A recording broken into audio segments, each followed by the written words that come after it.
We wanted to show you as close as any tourist ever gets to the DMZ. This is the line sort of before the line, and here they've got several memorials and displays to show you. Marie, MS-13 appeared on Metro's radar 3 months ago. Police say they were able to connect the suspects to the 10 murders. Jim, detectives are remaining tight-lipped on this murder case. The only thing they'll say is that they are working on some leads. We're coming to you from the mountain cluster of the Olympic Winter Games, and we wanted to show you how it's not only about the athletes and the athleticism, but also about the display. And with this kind of snowfall, the U.S. Forest Service knows it will be a busy weekend up here on the mountain with people just wanting to come take a look. That's right. As a matter of fact, Jim, I think a sellout crowd is expected tonight. By the way, welcome to Toshiba Plaza. I am standing in front of Las Vegas's newest attraction. UNLV tonight, where some not so gentle reminders to pay attention are being handed out. Yeah, Jim, and this goes both ways. Drivers and pedestrians are being warned to look out for each other. And right here along Maryland Parkway, for instance, they want people in the crosswalk, not near it. And people who live and work nearby, well, they tell me they appreciate the enforcement.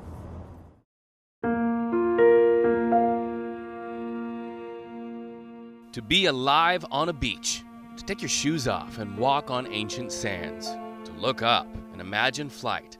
Life is art, and the expressions of life on a Korean beach spread a little peace on earth for Olympic visitors. It's the inner blending of culture. It's the coming together, sharing in a common identity, in a common meaning, in a common practice. It's a pretty remarkable thing. Remarkable also to know this art will be burned. Expressions of life here and then gone, each one built up to be burned down as an offering for peace during the games. The artist, Jung Ho Kwon, gets the honors, sending flames into the very beauty he created, telling us it's his offering to the universe in the hopes of peace for the Olympic Games. Soon the wooden woman glows from the inside out. She swells with heat and gives herself to the sandy beach below in the form of ashes, while the hundreds who came together participate in a meditation on unity. The idea that we're burning all this beautiful art is kind of beautiful to me because we all get to experience it and the memories will last forever, but the pieces themselves won't. U.S. wanderer Jacob Mooney is right. Memories are all that last. Memories and how what we saw Feels really one of a kind. made us feel. It's a pretty electric. Moments here and then gone. The impermanence of art and life. Why it's all sacred in the first place.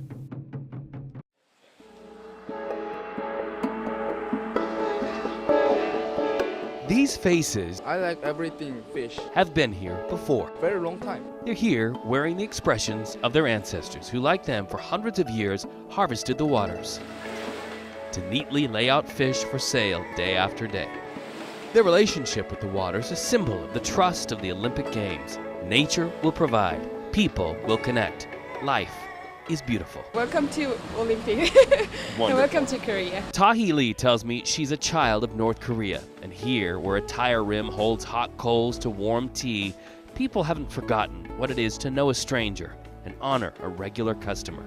And what do their youngest workers know of you in the United States? American? Yeah. Hamburgers. Justin Bieber. Baby, baby, baby. Oh. I like that. Very good. Yeah. Here, we don't often share the same words, so laughter connects. Laughter, a reminder that we all want the same things. We all have something to offer, laying out what we harvest, hoping it matters to those who pass us by as the years add up, with the shared need to find warm moments and friends everywhere we go.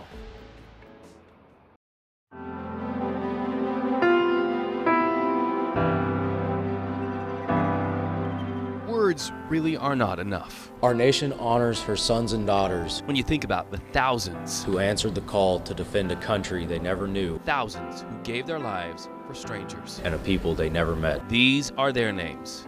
These, their faces. This is their place. Why should we stop? Why should we look? Why should we read the names? Why should we remember? It's one of those moments where you have to step back and you think about what these people fought for. Jeremy Trice is a U.S. soldier serving in South Korea, a Texan who watched sunlight filter in onto bronze names. Texas covers 2.5 boards alone. Imagining their stories. I imagine a lot of like farm boys. And sensing their sacrifices. Probably a lot of young families, you know, younger wives, maybe a couple of children, a whole future, you know. They gave their futures so that Koreans could have one. Koreans who once reached up out of war for help, cheered when U.S. soldiers arrived. This statue showing Korean brothers standing on the dividing fracture of war. This one of Korean daughters holding 2 clocks. One marking the start of the war, one the current time, with the clock resting on the ground waiting to start when and if Koreans unite peacefully. U.S. soldier Matthew Reed came here today to see a teardrop made of U.S. soldier dog tags. What message resonates for him in these halls? Honor your country, live for your country, don't do anything that would destroy your country. Coffee, in all of its forms, Korean coffee magic here. Is friendly. And here on Ammok Coffee Street, overlooking icy waves and sandy beaches, just a stone's throw from Olympic Village, there's an entire street dedicated to the love of coffee. A place where locals mix with tourists to just hit pause in life and take in the view. Waves below, kites hovering in the cold wind. This is one of Pyeongchang's crown gems, showcased to the world during the Olympic Games. All right, so I'm going to learn how to make the perfect cup of Korean coffee. Show me how. Turns out Korean coffee is made the very same way as anywhere else. Just grinding the beans. But somehow, This is process making espresso. It smells so good. Korean coffee tastes, well, richly Korean. Perfect. Korean coffee. If you drink coffee, it means that we are starting our today. These sisters believe coffee can be a conversation starter, even when the talk is troubling. Let's drink some coffee, or let's grab some coffee. And then we come here, and they're like, oh, drink coffee. And then, oh, you know, and I have something to say to you. What they have to say about their country and neighboring North Korea is, don't believe home is dangerous. They just know about Korea is very dangerous because of North Korea, but it's not that true. Korea is their home, a place where their day starts just like yours, over a cup of coffee. And whether Olympic rings or coffee cups, this time is a time to pull up a chair and hear each other. It's a good opportunity to communicate each country through this Olympic. Like, if we have serious problem, we can also solve it like through this Olympic.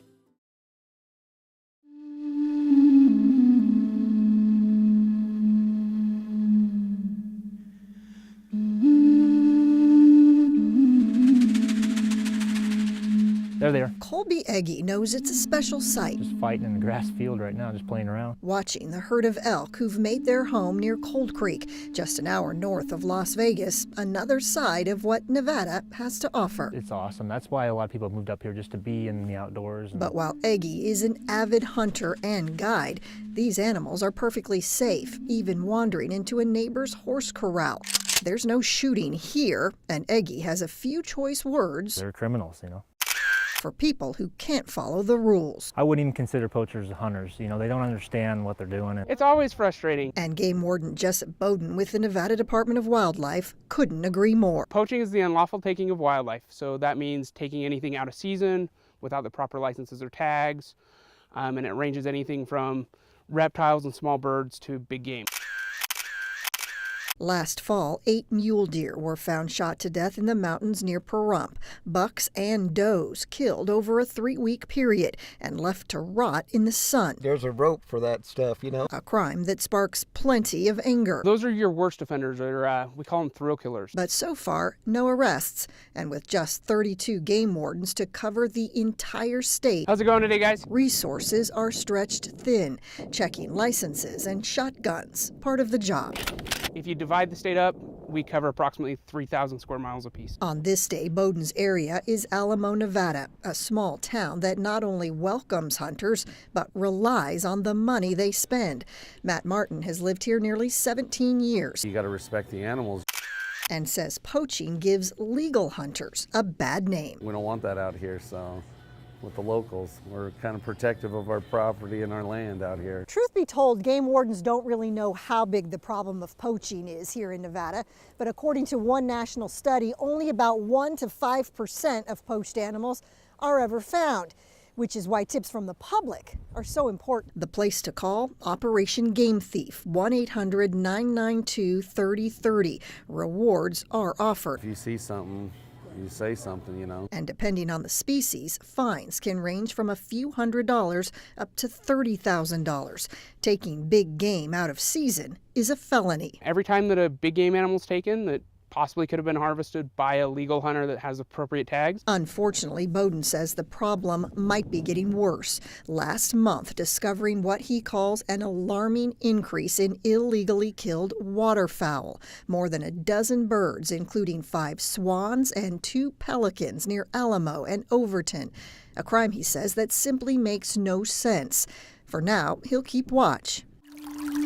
While back in Cold Creek, kind of a well-kept secret, the snow is just beginning to melt, and Eggy knows, hunting season or not, Nevada wildlife are always in the crosshairs of poachers. The laws that are put in place for hunting are to protect these animals and the numbers and to keep the herds where they should be. Denise Rosh, News 3.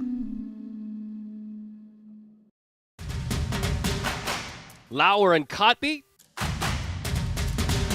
Holt, Bush, and Morales. A rainy day on the beach in Rio, white hot under the lights of the Today Show. Turns out Natalie Morales has lived here and speaks the language. How good's your samba? My samba is... Look at you go!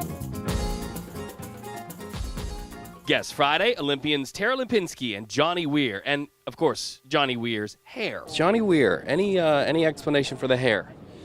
Johnny's hair? Yeah.